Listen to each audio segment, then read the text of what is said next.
మనిషి మరణం జస్ట్ దేహానికి మాత్రమే, ఆత్మకు కాదు. ఈ విషయాలు మన పురాణాల్లో తర్వాత మన పెద్దవాళ్ళు చెప్తూ వచ్చిందే కదా. దాని గురించి ఒక ఎగ్జాంపుల్ అయితే చూద్దాం. నిధి లైఫ్ లో జరుగుతున్న ఇన్సిడెంట్ ఇది. వాళ్ళు కపుల్ అయితే చాలా రోజుల నుంచి ట్రై చేస్తున్నారు పేరెంట్స్ అవ్వాలని చెప్పేసి. ఎన్ని గుళ్ళకి తిరిగినా lot of reasons, medical reasons వాళ్ళు అవ్వలేకపోయారు. ఫైనల్లీ వన్ ఫైన్ టైం వచ్చింది, వాళ్ళిద్దరు పేరెంట్స్ అయ్యారు, హ్యాపీగా ఉన్నారు. 5 months డౌన్ ద లైన్ నిధిన్ అయితే తన బేబీ ఎట్లుంది కడుపులో అని టెస్ట్ చేయించడానికి, స్కాన్ చేయించడానికి వెళ్ళినారు. వాళ్ళు ఎక్స్పెక్ట్ చేసిన దానికంటే ఎక్కువ హ్యాపీనెస్ వచ్చింది. ఎందుకంటే ఉన్నది ఒక బేబీ కాదు, ట్విన్స్ పుట్టబోతున్నారని న్యూస్ వచ్చింది.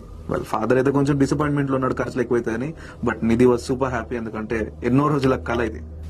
గడిచింది 4 months అయితే గడిచింది. 9 months down the line baby అయితే పుట్టింది. కానీ ఇక్కడ సింగులర్ ఎందుకు చెప్తున్నాను తెలుసా? రెండో బేబీ పుట్టలే. ఏంది ఇది, ఏం కథ, ఏమైంది? ఇంట్రోల్ అయితే ట్విన్స్ పుట్టబోతున్నారు అన్నారు కదా, ఇప్పుడు ఏమైంది అంటే డాక్టర్స్ అనడం, మీరు ప్రీవియస్ ప్లేస్ లో ఎక్కడైతే స్కానింగ్ చేయించుకున్నారో వాళ్ళైతే రాంగ్ రిపోర్ట్ ఇచ్చారు. దర్ ఇస్ నో వే ఇక్కడ ట్విన్స్ ఉండడానికి. ఓకే, ఎనీవేస్ వాళ్ళకంటూ ఒక